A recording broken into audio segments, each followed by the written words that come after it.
Okay, so thanks for joining us, guys. Tonight we have Jan Andrew Henderson here to talk about his book that we've been reading for our book club, and that is Let's Write a Page Turner. So that's our writing guide this month that we've been reading, and we'll be led tonight by Christine Titheridge. Take it over, Chris. Hi, everybody. How are you going? Good? Hi there. Like to welcome Jan along, as Charmaine said. I just wrote something down and I thought,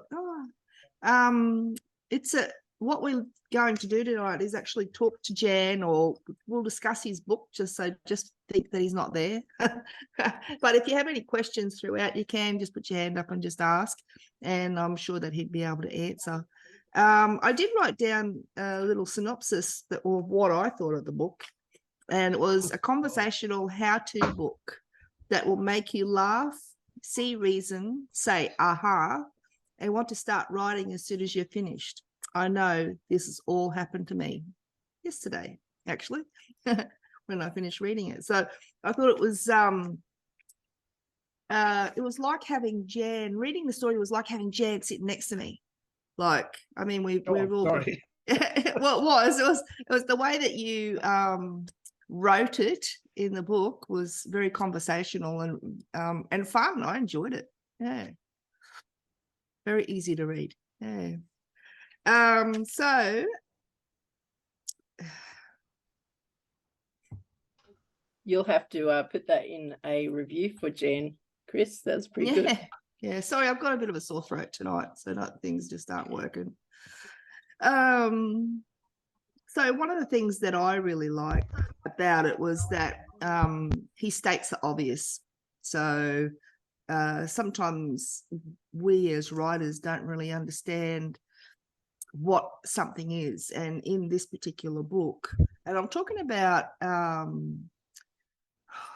me have a look, something like, not a sombrero, not expectations, internal logic twists. Do we understand what a page turner is? What's an obstacle? Sometimes we think we know what these things are, but we don't actually know what these things are. And I think in this particular book, it's outlined pretty well for anybody to understand, whether you're a beginner writer or whether you're a seasoned writer. And I think especially the back of the book, in the section I read this morning about the end, as you can tell, I've got lots of little thingies. It woke up some stuff in me that I already knew, but that I had forgotten, that I hadn't been using. So I found it good for that, for me. Did anybody else find that? What did anybody else have good experience in reading that? Yep. Okay. Dino, it looks like you're trying to say something. I think you're muted. Oh.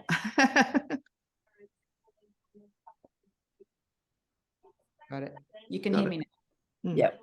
Yeah, no, I totally agree, Chris. It was back to basics, but it just took you a little bit further into the page turner, how you could use all those basic tools to then make it into wanting. And what I found, because at the moment I'm not writing fiction, I'm writing nonfiction, and I thought I can apply some of this to nonfiction, like my preface is like the prologue. So, why not make it a page turner? I ended it and I looked back at it and I thought, no, I can change this up, because I end with a statement, and I thought, well, is that going to make someone want to, go to chapter 1?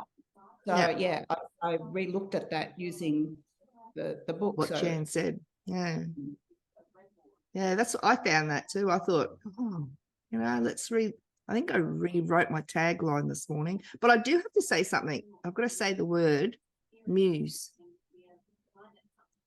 I thought I'd mention that, Jan, because you said you never wanted to hear it again. So I thought I would mention that. And what is umbalalaff? BALPLAFF. Umbalaff. Well, when you go to IKEA. Oh, of course. You know, like It's yeah, a- they've it's a always cupboard. got some kind of It's a cupboard. or what? Yeah. I get it. I get it because you So that reference becomes- IKEA a fair bit through this. I get that, and it's actually a bit like that. That was hilarious. I really enjoyed that. Look, What I about- really like that you quoted Dr. Seuss, because I all through my uni studies, my most quoted sources were Dr. Seuss and Grover's Monster at the End of the Book. Because if you're doing literature studies, you know, why not have fun with it? But so I really appreciated the Dr. Seuss quotes. Me too. I agree. I also agreed with another statement you made in here. You should put the story before the genre. I think that's important too. I mean, Yeah. at the moment, we're making an anthology. This is a meet cute, which is a romance, but you can also use lots of different genres with that. So that's a bit harder, but I do agree with that wholeheartedly, because you don't know where the story's going to go. It's like a journey, isn't it? You start The thing writing. is that, I work as an editor as well, and you know, when I'm editing, people send me the manuscripts, and there is kind of sometimes there's a choice. It's I can help you make the book better, or I can help you make it more appealing to a publisher, but they're not the same thing, you know. You're absolutely right. And I hope, I like the people who say, no, I just want to be better. But Yeah. that's So, one of the things I find when so I'm writing. for those people at home, if you're going to be reaching out to Jan to do your editing, there's a little tip for you. Want your story to be better, not more genre. I think genre is more of a marketing thing, really. It really comes down to the way we sell a story rather than writing a story or identifying a market, but you can identify that later. And yeah, you're right, there are some stories that transcend genre too. And I think at the end of the book, while I was reading, you were saying you had a publisher that you sent off a book to, and they said, no, this is never going to work. It's not YA, it's not blah, blah, blah. And then you sent it off to another publisher who actually picked it up, and it won prizes. Was it 2-3 different prizes? That I can't remember what the name of the book was. I think I was Bunker 10, yeah. Yeah, Bunker 10, yeah. That was interesting. That's a J.K. Rowling story. Except it's one, it was very one editor. kind of, yeah, it was actually, it was the Scottish Arts Council. I applied for a grant. That's right. And they said, send me a sample of your work, and I sent Bunker 10. They said, this is awful. That's right. But you could have just said, no, you're not getting the money. You didn't have to flag me off at the same time. And I sent it to the publishing company who didn't like it. Oxford University Press didn't like it, but they'd already signed a deal with me, and they didn't know what to do with it. It wasn't in any kind of genre they could use, so they reluctantly published it, and then won the Royal Mail Award, and Harry Potter and the Philosopher's Stone won it the year before. So wow. Yeah, but it was, you know, it was almost dead in the water because it didn't fit into any category that they could easily sell. Yeah. And that's the thing, you got to be wary of that when you're writing, is to be aware that if you're writing the thing you want to write, that may not be what publishers want to see. It's up to you, really. I was just going to say, if you're very careful about genre, I feel then, Jan, we wouldn't have those stories from you that I love, which are the ones that just the postmodern style, eclectic, sexual, goes everywhere, stories where you have that little cast of characters that go around doing different things. Now, I'm not even going to try and explain what the stories are about, but that sort of postmodernist thinking wouldn't happen if you were trying to stick clearly to a genre. I agree. I mean, I haven't said that though. It's sometimes nice to, because you guys said to me, I presume you're all doing it, you know, can you write a short romance story that features a seaside town And that's very specific. And I'm Yeah, like, it is. Yeah. "Ooh." Well, And that's it's a good because learning, I'm it's a like, learning okay, step. stick to that. Yeah. It's what we like to do in this group, in the RWR and the Rainforest Writing Retreat, is get people to step outside their comfort zone. I think Emma and Gina, even Robert, everybody has had the opportunity of writing a genre that they've never written, or a few genres that they've never written before. And Emma at the moment is amazed at romance, and she wasn't reading it before, so she's a crime writer. It's a bit addictive. I'm addicted to romance now. Yeah. I've read so many since the retreat. I'm just like, oh my goodness, maybe I am a romance writer now rather than anything else. At the moment. At the moment, yeah. Until next year. Next year you'll be a children's book writer. I don't know if I could ever do children's books. Well, we're doing Never say YA. never though. Yeah. Yeah. doing Why? YA. Well, my romance is a YA, so it's yeah. But I love that it's like I said, I texted you the other day, Chris, and said it's so interesting having a go at the different genres because of the anthology. And I always thought a certain area was my comfort zone. And when I did the crime short story, oh my word, I just like, I can't do this. My brain doesn't work this way. And then that's one of my favorite stories I've written. Now I don't think I would do another crime. And your sci-fi one, that's another one, and you're expanding that now into a full-blown novel. Trying, attempting Which is, to. That's amazing. I think that's brilliant. But I love that opportunity through the anthologies and through you guys to do that. It's really interesting and gives you, I don't know, gives you the opportunity to discover something that you didn't know you had in you before. I agree. But I was going to say, I really loved with this book all the references to film as well, and that was something different to any other writing book I've read.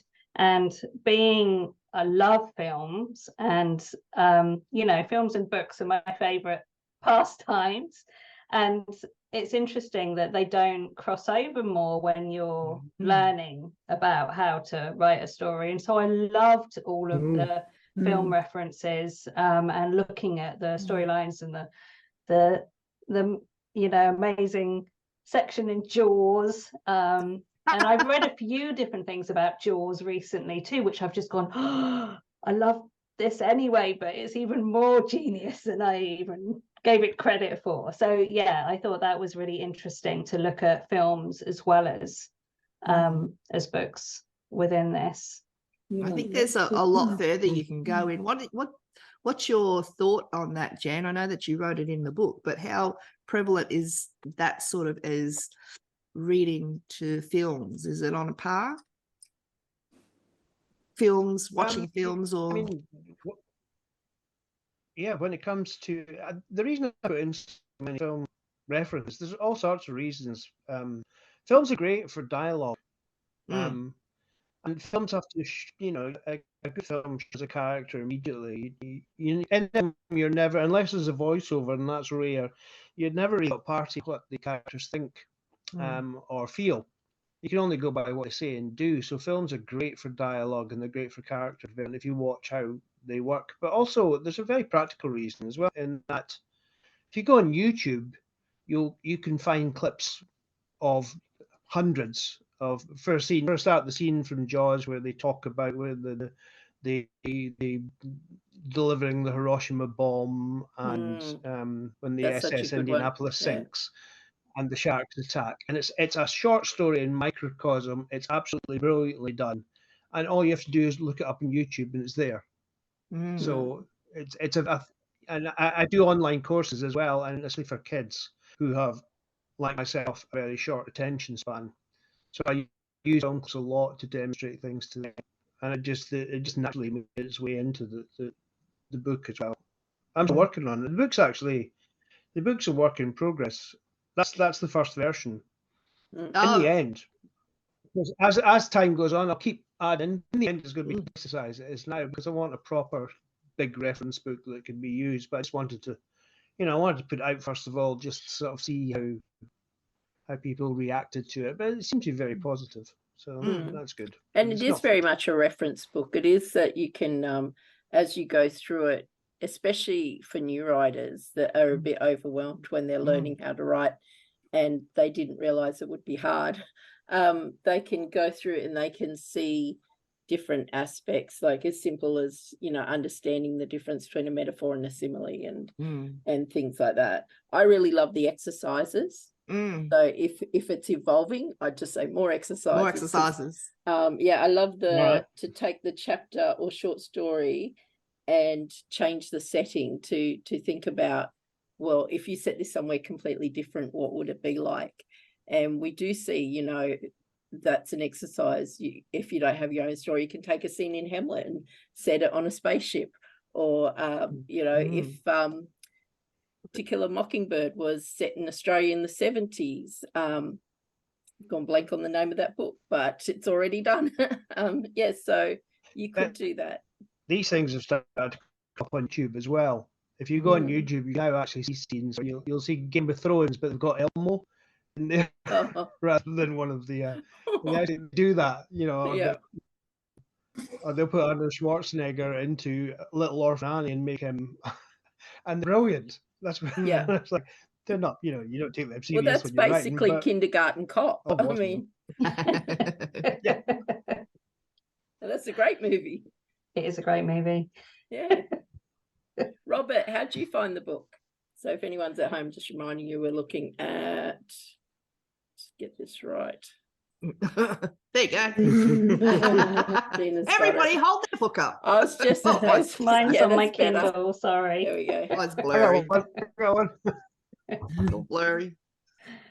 Yeah, I like the sort of technical reminders, and the fact that it was very conversational, and you seem to write very similarly to me, Jan. With the humour, yeah. Yeah, You liked it, didn't you? I did like the humor aspects too. Yeah. It's entertaining. Yeah. Mm. And we have it in print and we have it on Kindle. And Jan, are you going to do an audiobook? Yes. We want an audiobook. We've got some. I don't know how you do. I don't know how you do audiobooks. Yeah, I'd all love you to do need one, is but- like, yeah, all you need to do is, if you've got a friend who does podcasting, they probably have a little studio room that they use. Kai? So Kai Garvey? Kai Garvey, yeah. We'll hook you up. Mm. So you could record it there. You would be your narrator because you have the voice for it. And then, yeah, it's a matter, there's some different places. It's more difficult to upload an audiobook through Audible through Australia. Still, they keep promising it's going to get easier. But there is a business that does that for you. Otherwise, there are other outlets that you can upload it to. I also think that this book reached out to Charmaine and Gina, especially, even myself these days, having learnt off those two. Cut. Yeah, Cut. I love that. Cut 70%. I thought it was great. What exactly do you cut? Everything. You know, well, repetition, crutch words, adverbs, adjectives, cliches, bits of prose you've cut and pasted from elsewhere. I get that. I've done that, and I've cut it, and it's hard. It's like you're bleeding. But you do it. It is. It's like you believe. But you do it and you go, oh, that actually, if you can step away from it and then accept it and then go, that actually reads better. I get why we did that. Yeah. So, and Charmaine's probably the best, and so is Gina at that. Amazing. I'm a bit Especially vicious. and I believe that learning how to write in the short story form before you start a novel is really beneficial, because writing a short story, you've got a certain amount of words you've got to stick to, which means you cut the fat. You actually do that. You cut everything that you can cut.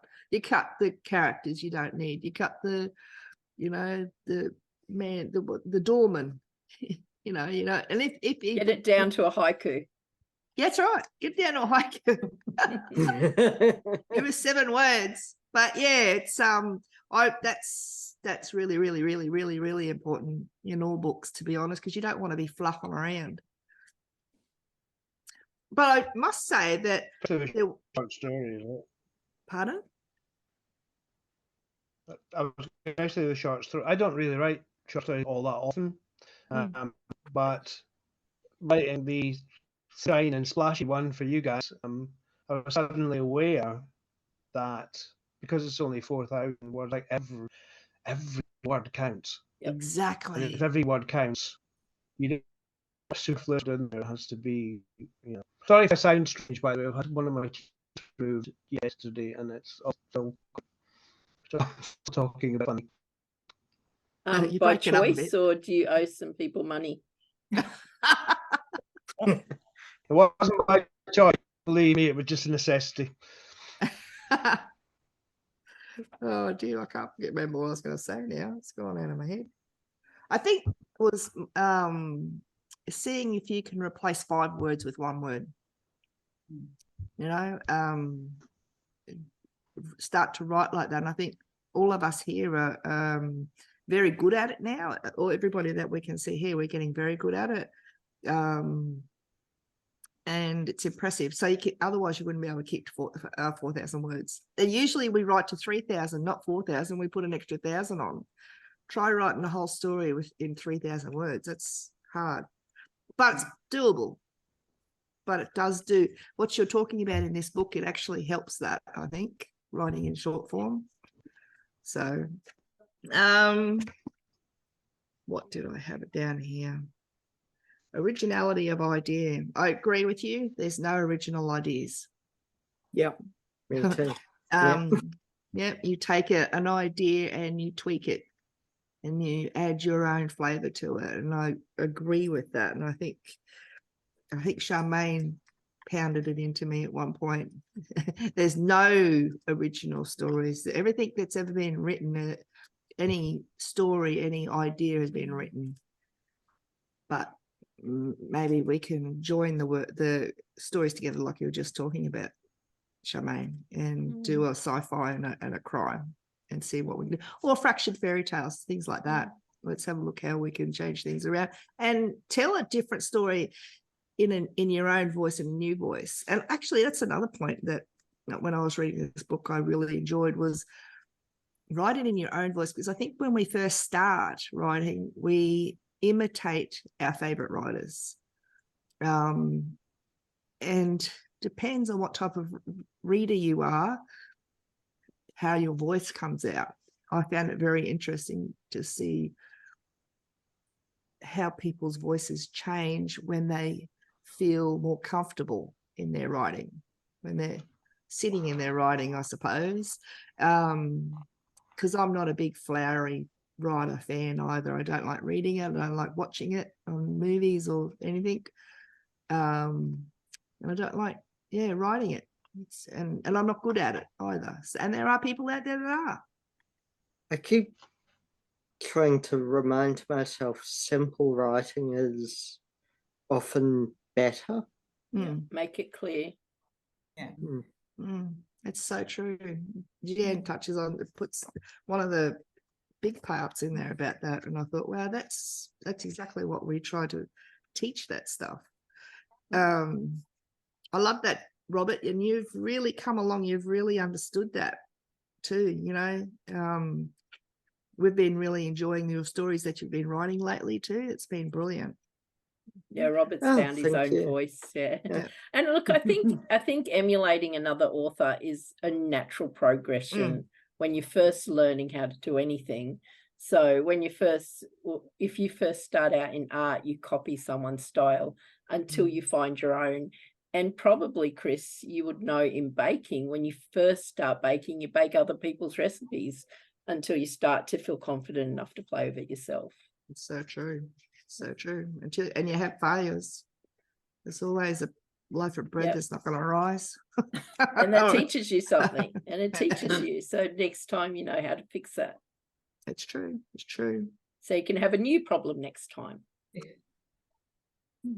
There's something here I wrote, ha ha ha. The setting, no matter how well rendered, is only background for your story. Unless you are writing a travelogue, don't write a travelogue. Don't you want to write a travelogue, Jan? My niece writes one and she makes a fair bit of money out of it, actually. Oh, so I suppose it just depends. I travel to do that, though. That was hilarious. It's slightly trickier when writing a fantasy because it's it's a whole new world that you're trying to create. Yeah. What do you think? Anybody? Robert was thinking, so I've been talking to Gina this week because I'm not creating a whole epic fantasy world, but I am creating a slightly skewed world, and I'm really questioning how much of the set, how much do you need to put in to world build and make it so that the reader understands that it's a different world without having to over explain certain things. Jan actually explains that in here. Can you answer that, Jan? Yeah, I mean, Robert, you're a big fan of things like Star Trek, right? And if you look at Star Trek, every week they were doing different places, especially original Star Trek. You know, every week they were going to different places. The world building was very, very good. You know, Star Trek worked so well because it didn't concentrate on the worlds; it concentrated on people, especially the crew. It was all about them, all about what they did and things they experienced. And I think that, yes, when you're writing fantasy or sci-fi, yes, you've got to create a world, but it's the society that, the reader really gets caught up on, not the descriptions of what various buildings and things like. It's going to be the people. It's society that makes this strange, incredible world that is of the main interest, I think. So it's just like something else. I mean, if you've never been to Iceland, for instance, it's completely foreign to you, but it's the people of Iceland and how they interact with their environment that fascinates me. And I think that's one of the key in your writing settings is it's really all about the people and how they've constructed this world. They've constructed it, which is usually constructed. That always interests me, actually. But yes, certainly there's far more world building of fantasy than there would be if you just get it, into Woomba. And I guess can I say right. something? I'm in the background Where here. are you? Hello. We're gonna go in the background here. Disembodied I'm lurking. Hello. That just made me think. We've just been to see Oppenheimer, and when I was trying to explain it to people, I was saying, well, yes, it was about the bomb, but it was more about the people and the interactions and the betrayal, the absolute betrayal of Oppenheimer. And that's what fascinated me. Yeah. So when I'm explaining it to people, I'm saying, well, it's really about what happened with the people involved. Yeah. Characters. Now, did you guys see it? People, characters. Did you see it yes. with Barbie? Yeah. I'm going to see Barbie. We're seeing Barbie. Oppenheimer last week. Barbie tomorrow. Okay. We were given gold class tickets by the manager, weren't we, Ross? Yeah. Oh, nice. Yeah. I love that. And look, I think Barbie and gold class. And I think if you're going to use real locations, there is a danger of, I know this cafe, so I'm going to mention everything that's on the menu and what color cup they always serve it in, and what the girl's name is, and except for yourself, it's not interesting to anyone else, and it's more about you can put in some things that people will know. Just drop something in every now and then. And it's enough. And I was thinking that those stories from I don't even know, probably the 80s, or maybe probably late 80s. Les Norton stories by Robert G. Barrett, and they're all set through Australia. And they're this ocker guy who solves some crimes, but he gets in a lot of trouble too. And they're almost woeful stories, but people love them because nostalgia, because they'll mention like you know, the Cock and Bull in Sydney, and everyone's like, oh, I've been to that pub. So just dropping a few things that people can relate to is probably a bit of fun if you're using a real location, but not going deep and, you know, telling everyone what time the train comes on the station and, you know, and the what colour colour of the the garbage trees. bins are. Yeah. Yeah. Unless What it's type of, unless it's important and the trees are going to kill you. You never know. It could be Gandalf's friend. Emma, what basically is your question? You want to know how much that you put in there. So you're talking at the beginning, throughout the story. Is it a sci-fi? Because sci-fi is harder. I think, as Jan mentioned in the book, we need to put a little bit more in than we would. Fantasy and sci-fi, you have to put more in. But romance, and like Charmaine just said, you can just use the pig and whistle, and people will know what you're talking about. So yeah. So I guess so my world is just a slightly skewed alternative, like a slightly skewed future to now. So what did you put in to show when people first start reading, oh, okay, so this feels like today, oh, but it's not quite today. So I have been drip feeding little things and creating small things, but I'm always question, are those things enough? You know, how do you know it's enough? Not even necessarily, I don't know, this is a big question really, not even necessarily the words you put in, but the idea for creating I think those little things. I think when you get a beta reader, and if they say, I don't understand, where is this, what is this, I don't understand, that's when you're going to know that you need more. Is this your game show novel? Yeah. So do you want to give Jan a little bit of backstory on your story so he understands what you're talking about? I can, but I don't, we're not talking. I know, but he'll be able to help. He'll be able to help you sort of understand how you want to put some more scenery in it and whatnot. Okay, if that's okay. Yeah, yeah, of course it is. Yeah, thank you. I say he'll probably be able to do that. Say that again. Sorry, I missed you then. He'll possibly be able to do it. He'll try to.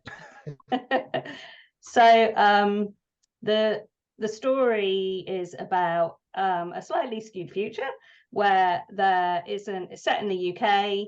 The healthcare system has gone kaput completely. So the people who can't afford to have surgeries are having to wait for years and years and years to save up their government supplied medical tokens to afford surgeries, or they go on an 80s style game show to win their surgery, but they might not get exactly the surgery that they need, or might not come out of it in a positive way all the time. That's the risk.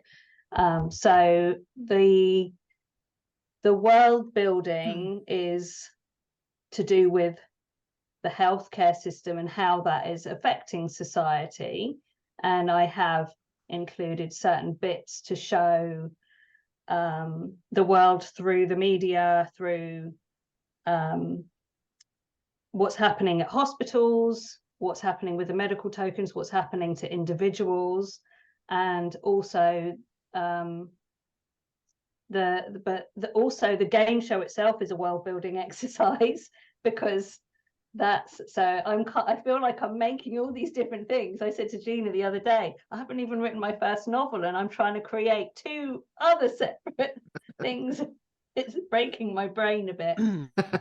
So some days I go, yeah, this is working, and other days I go, oh God, I don't know if I can do this. So is the story set just in the game show, or is there outside as well? It starts in the outside, and then but the game show is always referenced because it's part of the world, and it's such a big part of the world.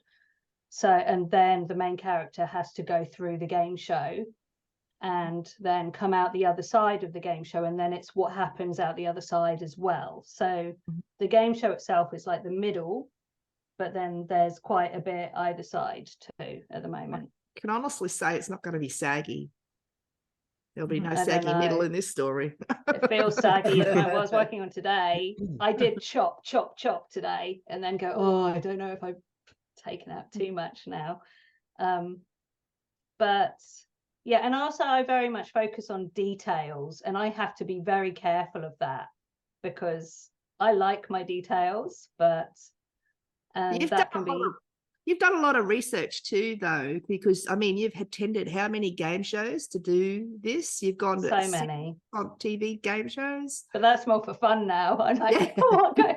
And then I don't have to write my book anymore because I've got to go do some research today. Well, that's a good question. How do you get out of that? How do you get out of that procrastination when you get like that? You want to not write because you're scared of what you've got to do when you sit down at your computer.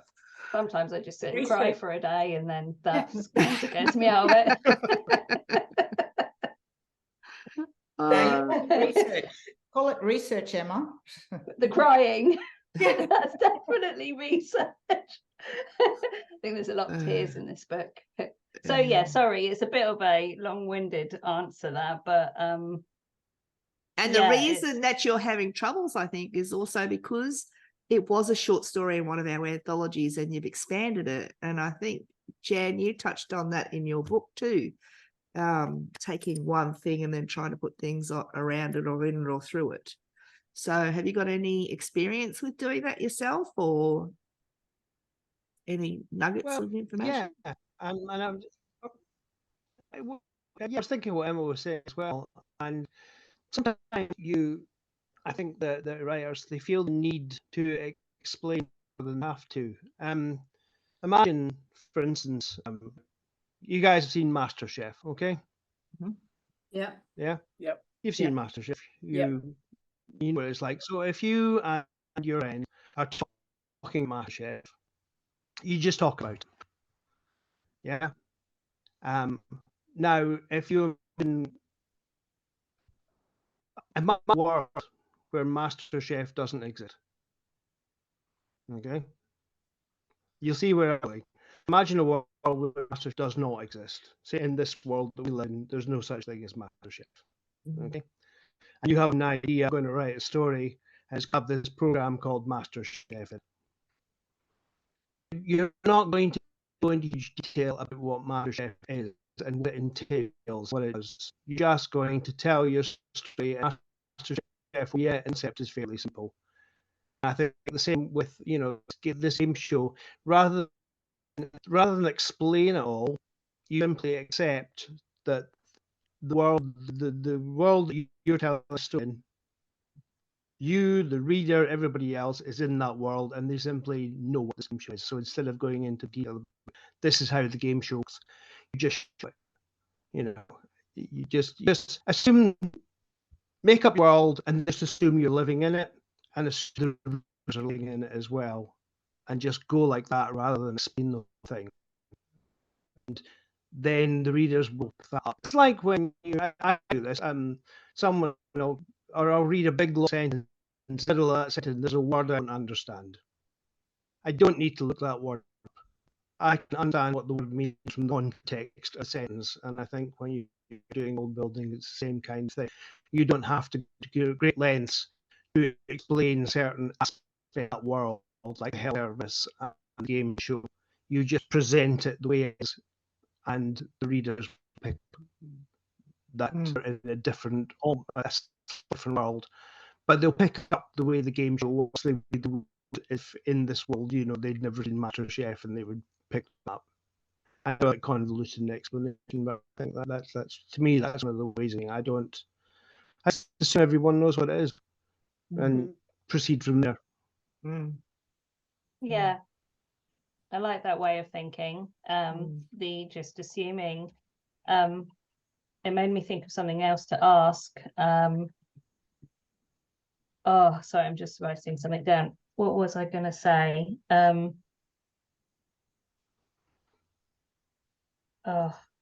Go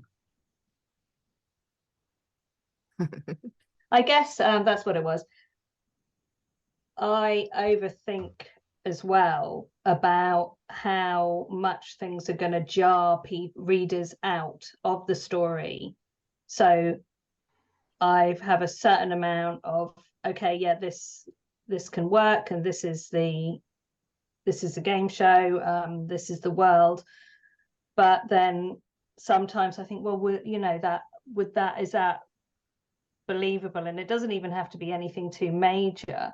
I'm guessing that's something that everybody has, though, when they're writing, that fear of the reader going, that person wouldn't do that. And I don't know.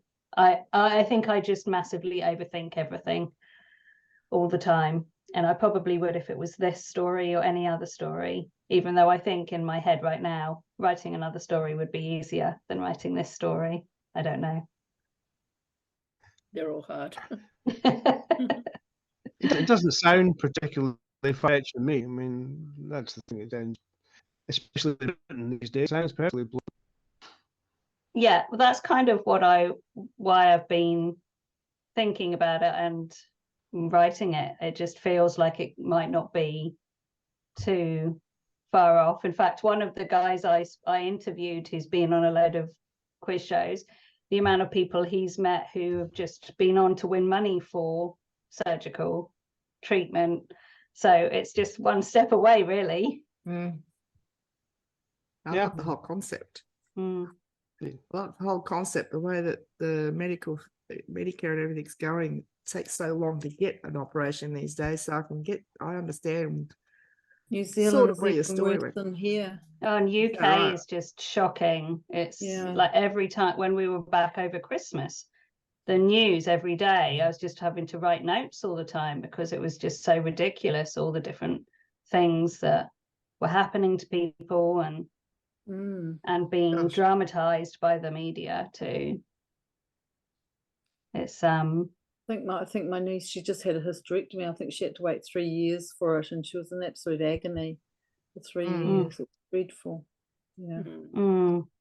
Awful to watch. I took a young woman from our school to the hospital a couple of weeks ago, and after about 6 hours, she made the choice to go over to the private hospital because it just wasn't, and she was in extreme pain and doubled over, and they gave her some Panadol while she waited. May as well given her a Band-Aid, would have done the same thing. Endometriosis, just not. You can't put a Band-Aid on that.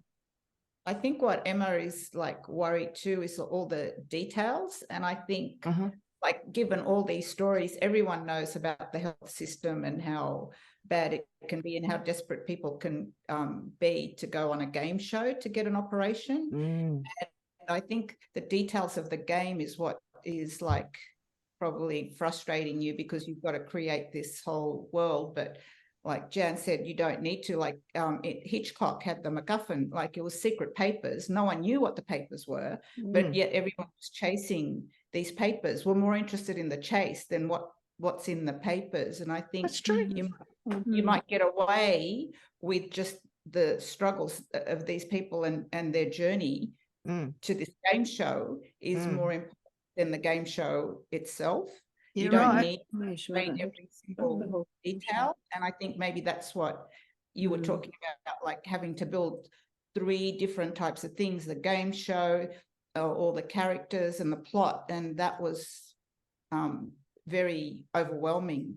Am I, Emma? Yeah, absolutely. Right. No, thank you. You've just summed it all up totally. It is, but yeah, the people struggles definitely got to be more important. But I think because I don't know, I wonder how much just from feedback I've had at times, how much people actually want to read about the game show as well and see it visually. And some parts are great and I can write, and other parts it's harder. It's hard to create. So are you seeing it? Are you seeing it in movie form? in your head? Are you seeing it? Yeah, which is one of the things I loved as well about your book, Jan. I find that if I'm on a roll, then I see everything, and I'm just, I can see it very clearly. But other things, I see everything as I write, like it is a movie. But some things, like today, the section I'm working on is still a bit hazy. So it's harder to see. I can see it, but then I can also see this and this and this. I'm like, which direction shall I go in? So you need your blinkers on. Yeah. You need to focus on what you're doing and not worry about that other stuff. I'm not sure if that's good advice or not, but that's what I would do. Yeah. And I think what was really interesting in reading your book too, Jan, about being a pantser, that you hate the words. And I definitely can't plot at all. And that held me back from writing. And I think and finding out the story as you go, which I've done. I've written this whole story, and the bits that were hazy, I thought, right, that's fine, because I can come back to that and I'll know more about it then. But one of my questions I had for you too was, when you do write and find the story as you go, and then you come back to maybe the beginning, or other bits that haven't quite fit in with where the ending has finished, is how do you kind of know when to stop tinkering and you go, no, this is the story, when you haven't been a plotter in the traditional way? With me, and it's not something I'd recommend to everybody.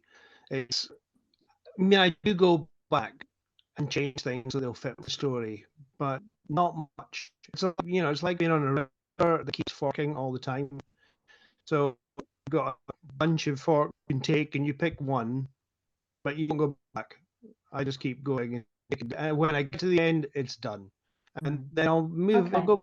I'll change a few little things, but I don't think that works for everybody, though. Really, just, it just, as the story progresses, one of the ways it works is, okay, which is the most logical way for the story?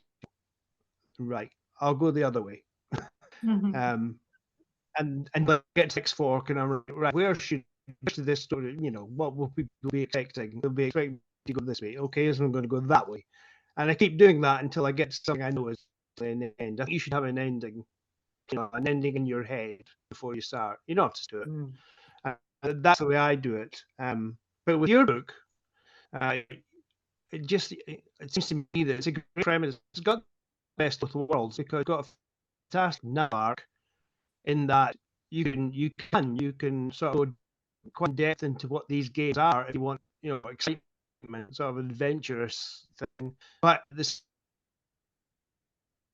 a fantastic character arc as well. This is going to change these people in the way that they. And if you like movies, I've one for you. If you guys have ever heard of a movie made in the 1970s, I think early 70s, called Shoot Horses, Don't They? Yeah. No. Oh, yeah. What is it? They shoot horses, so don't they? Shoot horses, don't they? It's very different from yours, Emma, in that it's fighting, but it's about a dance marathon with a huge prize at the end. But you see where I'm going. It's about the people in the dance marathon and the lengths that they'll go to in the desperate measures just to keep dancing, because they need the money to pay for food and medicals. So although it's got nothing narratively similar to what you're doing character-wise, it's about oh my god, it's a horrible, heartbreaking story, but it's got that. What will do? What lengths will they go to just to survive? Yeah, but in a competition rather than like knives and stuff. Jen, do you think that maybe either the hazy part that you're having a problem with, Emma, is it really important? Can you just leave it out? Or maybe doing some brainstorming on that to talk about it with other people might jog something into mind? Yeah, I've done lots of different brainstorming. Just and specifically on the hazy part, not on the whole Yeah. story, just on no, the on the hazy mulling over. parts. Yeah, yeah. I have done like as far as the game show goes, I've come up with some games through brainstorming and the world building side of things. So yeah, I've done quite a lot of that, and I have also, because I was getting so stuck, I did just write something and go, I'm going to come back to that, that's fine, I just need to get past this bit so I can get to this bit, and then actually after that I flew through the rest and it was fine. So do you need that bit then? Do you need this hazy bit? Is it an integral part of the story, maybe or can not. you get rid of it? Maybe it doesn't need to be there. Yeah, maybe. It's just something I picked up in Jan's Yeah. book sometimes. And you know what? Take it out, see if it works. If it doesn't, put it back in and try have another go. Yeah. And that way maybe you won't feel so bad about getting onto the computer and writing, because then you don't have to worry about it. Yeah. Kill it. No, that is a definite idea. Yes. Get rid of Thank it. you. Cut that out of there. Out of your life. Oh, I'll come back again. Can I just say, Emma? Yep. I just get the feeling that if I was reading it, I'd be happy with just one or two scenarios from the game show. I wouldn't need the whole game show. I heard you say that people are wanting the whole game show, but I wouldn't feel the need. Have you read? Sorry? Have you read Emma's short story in the sci-fi book? No. Go and have a read of it. Yep. So guys, I'm going to just like move us on track just because we are sorry. coming up to the end 5 of minutes. our time I will frame read that it. we have. I will read it. But we Thank can you. hang around and we can talk more about that. But has anyone got any more questions before we wind this up for Jan and his guide? Let's write a page turner. Okay, so I've got one thing, sorry. Yeah, go for it, Emma. It was, Chris has already touched on this, but the section about the endings, I'd also never read that in any of the writing books. I love that you gave different, like really set out different ideas for how an ending can be and how it doesn't have to be exactly what majority goes for, and gave really great examples about that. And you know, the interesting endings are sometimes the ones where it doesn't feel like somebody's changed, or it leaves you with that bit of a nasty taste in your mouth sort of thing. And I just thought that was really interesting. And I really liked reading. I love those kind of stories in any way that make you a bit challenged at the end and question things. So it was good to read that and feel like, oh yeah, it's okay to do that. That's okay. That's all right. I've got permission. So yeah, This just not always something a publisher like, unfortunately, but you know, but hell with that. Yeah, so that is one of the things I think everyone has to decide about publishing and self-publishing. Yes. I was going to say before I go, if you are intrigued now, don't suppose you'd like send a copy and email me a copy so I can have a little look. Sorry, look at it. Of your story, Emma, if you could email Jan. Okay. And guys at home, if you would like Emma to email you a copy of her draft. You won't be sorry. You won't be sorry. Yeah, it's good. Yeah, we're definitely intrigued. Yeah, I'm intrigued to read. It's very I've only got very early bits that are kind of slightly together at the moment, but the ending's very much a rough first draft. She's been working with a mentor as well, so she could be a little bit confused with stuff with other people's perception of how you want your book too. That's tough sometimes when people give you ideas and things like that. So it'll be good. Jan's an editor, so he'll be able to say Thank you. Professional. Yeah, I'd editor. like to have a look. No, thank you very much. And it Thanks never, for being it never interested. gets any easier. I'm never gets easier. I'm sending in this to Jimmy and Chris tomorrow that for the romance anthology, and I'm like, they're gonna hate it. They're gonna hate it. Never gets easier. I think you should send him Well, also. they are going to hate it as well. I think you should send him your science fiction story as well. Send them alongside each other so he can get the gist of where it started. Where it started, yeah. We're happier with the short story. That's because it's done. It's been published. Thanks everybody for coming tonight. Really appreciate it. And thanks, Jan, for popping along and writing this amazing book. It's brilliant.